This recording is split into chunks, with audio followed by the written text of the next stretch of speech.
In this video we battle the short days and awful weather looking for a rare wader and one of my favourite buntings.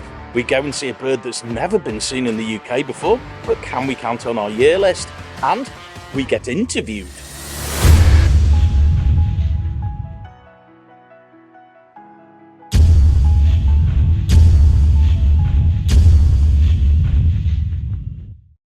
Hi folks, and welcome back to another birding adventure. This one started with a longer than expected drive into Somerset. After some fairly lengthy diversions, we finally ended up at our overnight stop. But in the morning we couldn't have a lie in. We woke up early before first light, as we had company. Morning folks, and welcome back to another video. This time I'm joined by another bird tuber. Harry, sneak in. He's gonna be with us today. He's gonna actually interview us later on, which is kind of cool. Something we've never really had done before. That won't be on this video, that'll be on his video. So we'll put a link to that. Anyway, follow us today and see what we see. In between the interviewing, we did have a rough plan for our birding day, which included looking for a couple of target species. But before we headed off to try and find our first rarity, myself and Harry had a bit of a look round RSPB Greylake whilst Kaylee was getting ready in the van. Walking down towards the hide, we did get a brief flyover from a couple of bearded tits, which unfortunately we didn't get on film, it was still a bit dark. When we arrived at the hide and looked out, we almost immediately spotted a marsh harrier hunting at the back of the scrape. This stunning bird of prey, even in low light, looked fantastic, and a clear male with its grey wing patches. In the short time we were here, we saw it fly over a few times, and once it was joined by a female bird too. Out on the water there were plenty of ducks, joining our resident mallard ducks with some winter visiting widgeon and teal. Both of these species do breed in the UK, but in small numbers. However, in winter they're joined by thousands upon thousands of other birds. The UK's breeding population of teal is around 2,000 pairs, whereas in the winter this number increases to around 210,000 pairs. Widgeon, it's even more extreme than that. These go from a small 200 breeding pairs up to a massive 450,000 in winter. We watched these ducks for a short while and then moved up to the second hide, which looks over the scrape from a slightly higher viewpoint. Walking up to this hide, we heard water rail calling, although after a bit of searching, none of them showed. Amongst the mallard, shoveler and teal here, we did see some small birds. There were a small number of pied wagtail feeding on the edge of the mud, and in the trees around us, a few chiff-chaff, and some long-tailed tits too. These were quite tough to get in the camera as they were moving quite fast through the back of the reed bed. Hey folks, it's raining, and it's just starting to get light. We've had a little bit of a walk round, have a look through the hides. There was a lovely marsh harrier, whole loads of little birds, some ducks, widgeon, teal, mallards and such. But we have to leave now as we have a couple of target species to find. The first one has given us trouble in the past, so we've got to go and find Kaylee and move on. Stick with us. When we arrived back at the van, despite the rain, Kaylee had the side door open and her binoculars in her hand. She'd been watching the bird tables on the edge of the car park that had been visited by sparrows and starlings and robins. Some of these birds had been fighting amongst themselves, and apparently the robin won.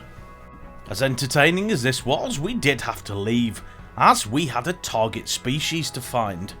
One we'd tried to see before on multiple occasions and failed. And if we were lucky enough to find it today, although not a lifer, would be the first time we'd seen this species in the UK. Hey folks, we're back at Burnham-on-Sea. I'm hoping you can hear me because it is windy. Harry and Kaylee are in front of me. We're kind of racing towards some of the birders. We've come here for a species which we've dipped twice here, which is the Kentish plover. And we need it for the year list, so we're really hoping that we see it today. It was here yesterday, and apparently it showed well. I've caught up. It 3 times. Was it 3 times, not 2? Well, too many times. The other 2 are here. These birders have stopped as well, so that's encouraging. When we arrived at the other birders, unfortunately, they hadn't seen the Kentish plover yet. So we joined them, set up scopes and started scanning the mud in front of us. We'd timed our visit as the tide was just going out. It was on the retreating tide that other people had reported the Kentish plover on previous days. And even though it was really windy and the rain was coming down, we were strangely confident this time we might actually be lucky. Now, we mentioned we'd missed this bird on a few occasions, and we have. This specific Kentish plover, a female, has visited Burnham-on-Sea for the last few winters, and has returned again this year. We've travelled to see her over the last few winters, but every single time we've visited, we've failed. One issue is, she doesn't always show on the shoreline. She flies across to the island opposite, where you can see birds on the shore, but they're very, very distant. So picking out the Kentish plover there, without an exceptionally good scope, which we didn't have, would be unlikely.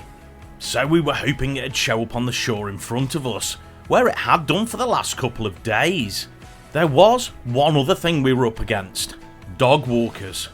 As it was a Saturday morning, there were loads of them, and every time a dog went on the beach, any waders that were present nearby would be spooked and would fly over to the island or further down the shoreline. Regardless, as the tide went further out, more waders came in. A good number of these were either dunlin or ringed plovers. So scanning through this ever-increasing number of waders kept us pretty busy. Kaylee and Harry had even found a sheltered spot down some steps, away from the bitter wind and driving rain. Whilst they were in their little concrete bunker looking at the beach, I decided to walk a little bit further up the seawall. Maybe I'd find the Kentish plover there.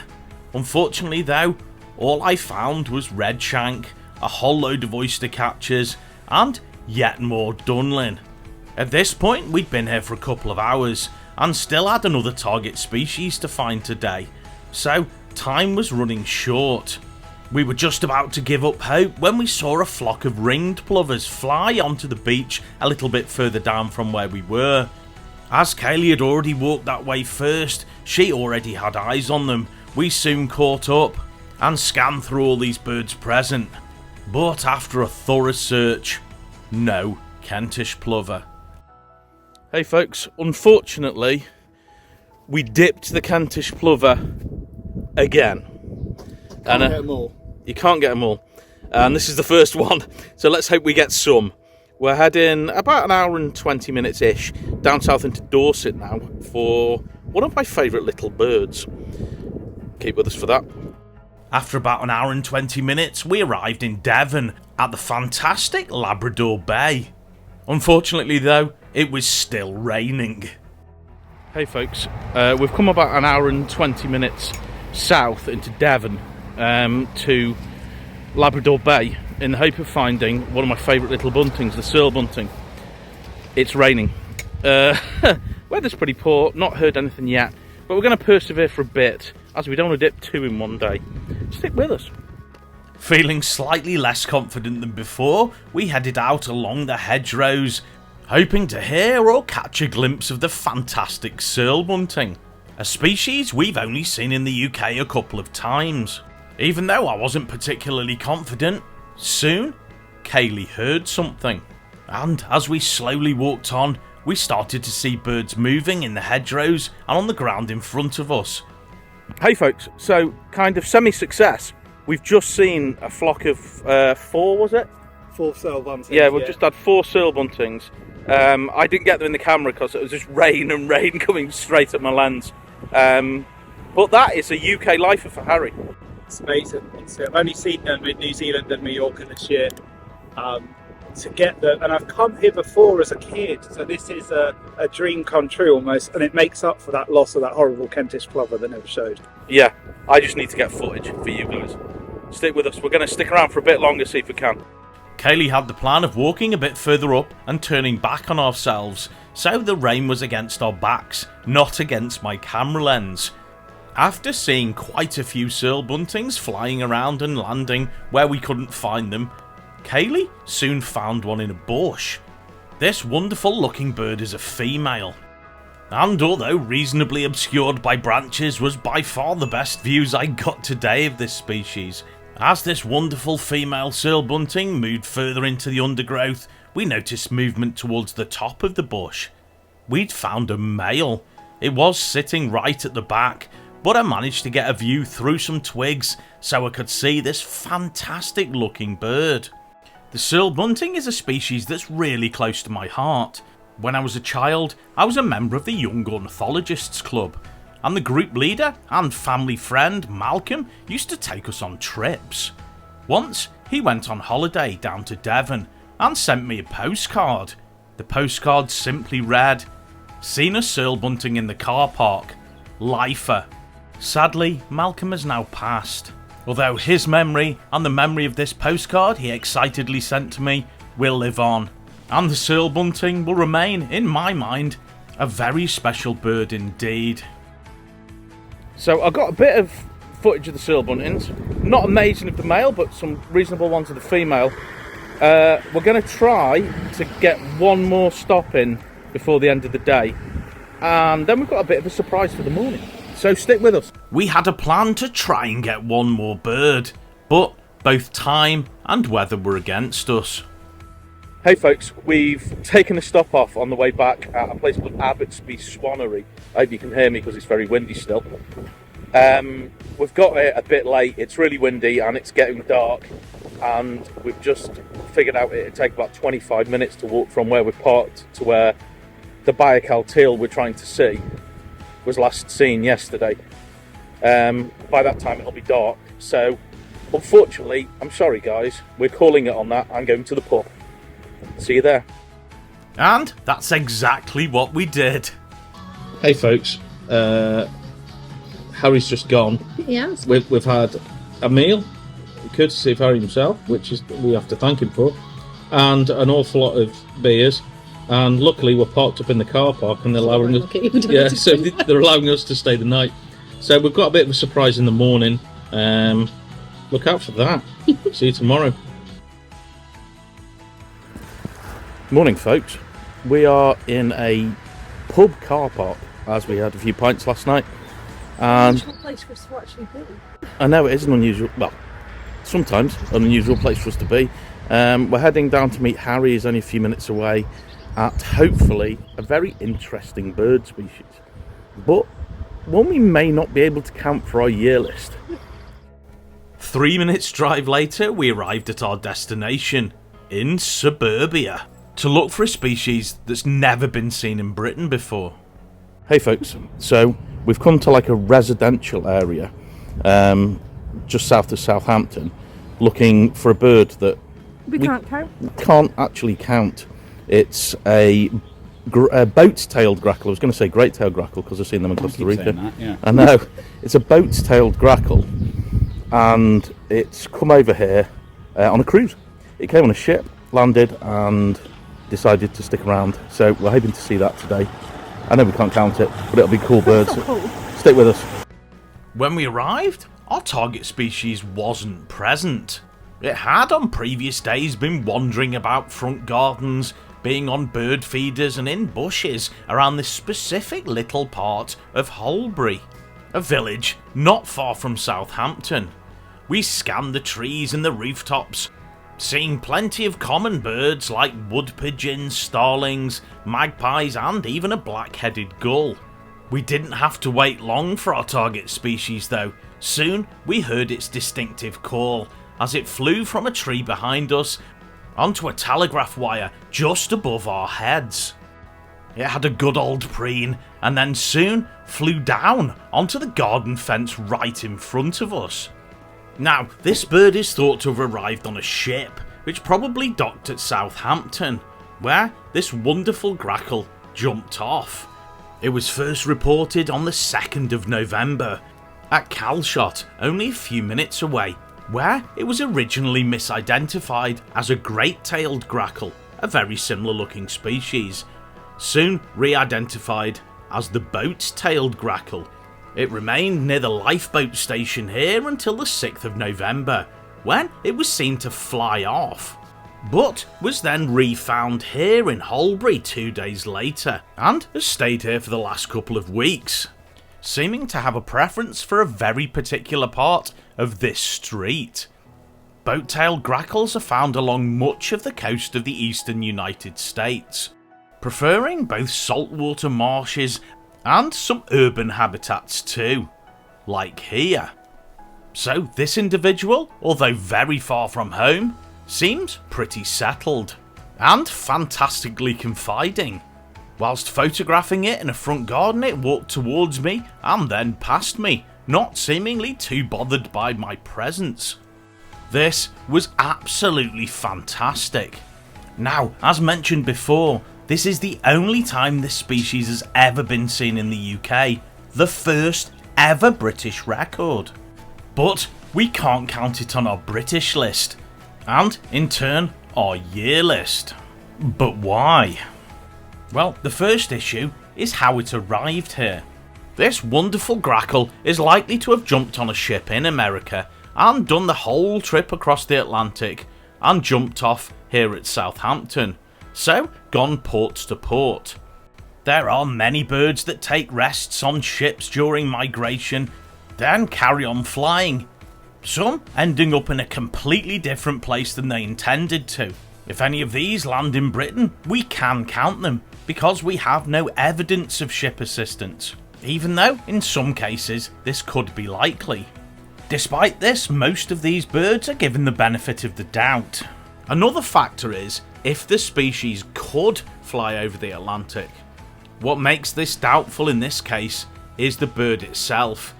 This species are not long distance flyers and also are not migratory, being resident in most of their range. There are some seasonal movements, but nothing drastic. Not only that, we have to factor in where it arrived, in Southampton, an extremely busy port. With all that evidence, it's pretty certain that this individual's taken a long boat journey, a free cruise. Due to this, some birders would be reluctant to come and see it, which is understandable, but not me. So why would we travel all this way to see a bird we can't count on our year list? Well, it's a wild bird.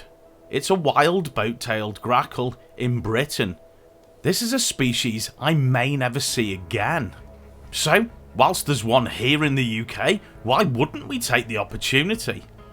If you put the numbers and the bird challenge just to one side for a moment, and think, this is a very important bird, the only one of its kind ever seen in this country. A matter of months ago, it would have been on the east side of America. But now it's in front of us, giving us a fantastic show. Or it was, until a sparrowhawk flew over. But it doesn't really matter, we'd had such good views of this amazing bird. I don't know about the other two, but I was absolutely blown away. Hi. Me as well. Hey folks, so we've had really seriously good views of that grackle. It's been like jumping around the floor in gardens. It's been absolutely amazing. Walked up to you. Walked up to me, walked past me. What an absolutely, just a real stonker of a bird. Sorry, we've got a car going past now. It's an amazing bird to see. Taking away the kind of the being able to ticket part, just seeing that bird here in the UK, just an amazing creature. Absolutely stunning. I'm over the moon. We did wait around for another half an hour or so, hoping the grackle would return, and eventually it did, although a little bit further down the street. It landed on a telegraph post, but was soon moved off the post and onto the nearby wire by a gull. It did get chased a few times by a jackdaw that didn't seem to like it, but would always return. Regardless, what an amazing way to end what had been another birding roller coaster of a weekend. Hey folks, well, that was a load of fun. That was really, really cool. Thanks so much for watching. Please like, Please subscribe. and please press the notification bell. And also, check out Harry's YouTube channel. Winging It with Harry, which is all about challenge-based birdwatching, where I do lots of different challenges throughout the year, and there's plenty more planned for the next few weeks. Before we go, we'd like to thank Harry for joining us on this birding adventure. We had a great time. and letting us use some of his footage. Also, for treating us to a meal and some beers on Saturday night. That beats a chippy dinner. Here's all the info about his fantastic channel. Check that out. It's been a pleasure. See you next time. Bye.